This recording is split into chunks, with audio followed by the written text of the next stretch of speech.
palms here. Most beautiful, Washingtonian robust I've ever seen. Just check this out right here.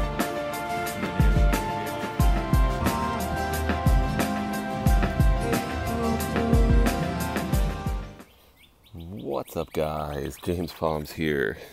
How's it going, everybody? Happy Father's Day. Today is Sunday, June 20th, I believe it is. Whatever the hell day it is. I'm just doing, it's been a while, and I'm decided to do a palm review on Livistona chinensis. So I've had these before. I bought one in Homestead.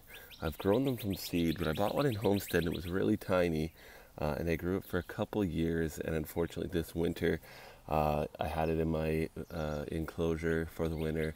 Not enclosure, it was just sitting in a van, and the roots froze, and it didn't seem to come back. I thought it was going to. It started pushing. I don't know, maybe then it was a little bit of a watering issue, but all the leaves died off, and it did eventually die.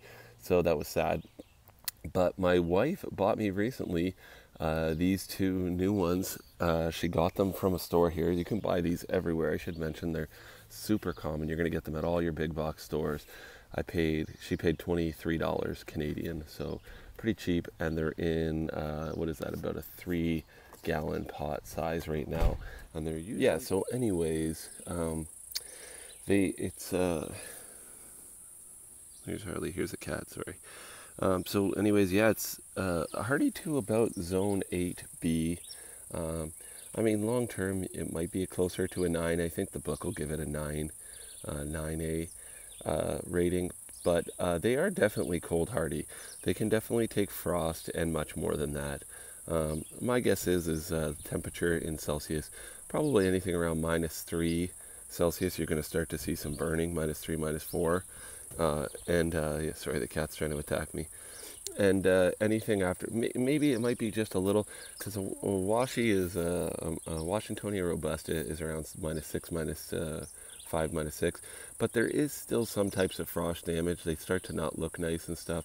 So yeah, depending on where you're growing them, either keep them out of cold areas. The one thing that's good about this is you can put them in a well-protected area, like under the overhang. They're often used like that, especially in Florida, for plantings. They put them in the understory of palms, so you can put them under the canopy for the palms. They actually are going to look their best in a bit of shade. Definitely, maybe not full shade, but semi to full shade. A lot of shade, they look their best. These ones have been grown obviously in mostly shade, because you'll notice that the petioles will stretch out, and the leaves will be bigger and a little more flimsy. They still kind of segregate like this, where they go down about halfway down from the top of the leaf, from the tip of the leaflet to the hustula. They'll separate about halfway usually. They're native to China. What else can I say about these? So they're super common. Obviously, the Chinese fan palm, this is the most common form, Livistona chinensis. So anyways, it's just it's a good palm to grow. It's relatively slow growing. I got, I don't know how many here. They put out a frond, and from my experience, they put out about a frond a month, maybe a little more, depending on the size, or a little slower, depending on how they're doing. But it's not terribly slow, but they do take quite a long time, like to get a trunk, like where this palm here would be only 10 years old, if that was the Livistona chinensis. And it's a similar size trunk. Similar, they do have some fibers like that when they get a trunk. So as you can see, they're like a palmate frond. The petioles are armed too. As they get older, I've heard they lose them. I have seen it a little bit firsthand, but sometimes they still have them a little bit more pronounced. They are like a thorn like that. So yeah, sometimes they lose it towards the edge. Mostly they just keep it down towards the base. So at least up here, it's not so bad for getting your hands in there to prune them and stuff. They usually grow them like this. Most of the growers, like if you notice in this pot here, there's about 8. I believe there's about 8 palms in there. They're not naturally clumping. They just do that. They put 8 seeds in one pot, and they grow them like that. Very common. They're like I said, they're relatively slow growing. Really affordable because of how common they are. Not crazy slow, but they're funner than you think to watch them grow. They're still rewarding enough that you can watch the fronds come out, and it's nice seeing them come out, and they're beautiful. Like I said, they'll look a little better in more shade. It'll be a little darker green, like these ones on the top will get a little more scorched. I'm actually probably putting them in a bit too much sun. But one thing that I've noticed that's really good is that these palms do tolerate going from sun to shade, or from shade to sun. So if you bring them indoors, if you grow these and you in colder climates and you want to leave them in big pots, you can bring them in totally, and they'll do fine. They'll adapt to the shade well. They'll keep growing. They won't really notice. I haven't found that I have to really offer them any supplemental light regarding to like LED or artificial light, just nearby a window, and not even like a southwest facing window, just a window in your house, just getting some, and your lights in your house and things obviously don't give it very much of anything, but they do tolerate the shade very well. And then when you bring them back outside, I haven't found it too much of a problem. I haven't really sunburned them. I would put them in like a half shade or just a little bit of morning sun first to start them off. But it's not like a Christmas or Majesty or some of the other palms that you typically find at your big box store when you bring them indoors and then you bring them outdoors and they're completely burned. It burns every single leaf off them, and they look so garbage that they spend the whole growing season trying to grow back, and it just upsets you, and you basically just throw it out and buy a new one. So these ones you can grow year after year and just keep repotting them. One thing I find is that they don't need a terrible amount of root space. They're very good that way. They need very little roots, and they take up very little room, and they keep growing. And you don't need to repot them that frequently. If this was a Mexican fan palm of this size, you'd have to repot it several times. Otherwise, it would not grow like this. It would not grow this big or this healthy. Haven't noticed that they're terribly hungry on fertilizer, but again, the color will look nicer and the fronds will look nicer in a bit more shade. So yeah, I don't know what else I can tell you about them, but they're great palms, and you should try to grow one. You can just buy them, is the easiest way. Most people, you can grow them from seed. I can tell you, I've collected the seed before. It's just like a small, almost like a perfect marble. They're like about that size around. They start off green and then they turn to a sort of a blackish color when they're ready to be harvested.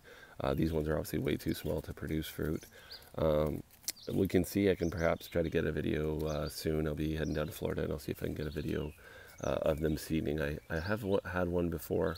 I made one, actually, I believe it's on this channel. I don't know. I made a lot of videos. Might be very hard to find. It might be mixed in with another video, but that's a review, a palm review. I thought I'd give one here. I haven't done one in a while on Livistona chinensis, the Chinese fan palm. It's a great palm, definitely worthy of growing. And for those of you that want to try it in a really cold climate, I have seen one YouTuber, Tropical Plant Party, did put it in the ground, and zone 6, I believe he's in like, I want to say Chicago area, maybe not. He might be somewhere in Missouri, actually. I'm not sure. I think he's in St. Louis, but nevertheless, cold climate, and he mulched them, I believed, and used them as a dieback, sort of a perennial, but I don't know if I'd recommend that, but I don't know. Hey, maybe it works. It seemed to work for him for a few years. So I think I'm going to put these in the ground at one point, so I'll let you know how it does. I would imagine they would do quite well with the winter protection method like what I do for palms. So yeah, if you guys want to see that, let me know. And thanks for watching, guys. If there's any other questions or comments about the Livistona chinensis, you can leave them down below. It's a beautiful day here in southern Ontario, full sun and about 30 Celsius. We're going up to a high. It's around 25 Celsius right now, so maybe right now it's about 78, maybe, something like that, close to 80. And we'll be mid-80s, not quite 90. I think 30 is just under 90. We'll be maybe 30 is right at 90. I can't remember. Not the greatest with the conversion, but anyways, a beautiful day. And just leave you with a comparison. If you want to see the fronds when they're mature on that Chinese fan palm, they will be a lot similar to this size, especially if they're growing in some shade. This will be more of a similar. I've seen the fronds right around this size. Very similar look, truthfully. Mexican fan palm's a little more rugged and a lot more sun-loving and a lot faster growing. That's why I choose this over them for a lot of those. But they can definitely get to this size. The trunk will never be anywhere as thick as the trunk on this palm, but very similar. You got arming on the petioles.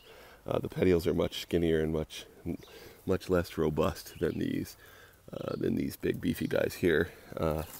And everything's a little bit smaller. Astulas are smaller, and they have a little bit more segmentation, but they'll be very similar size frond, similar look, like a little bit Costa palmate too. So anyways, guys, thanks for watching. Like and subscribe. Later.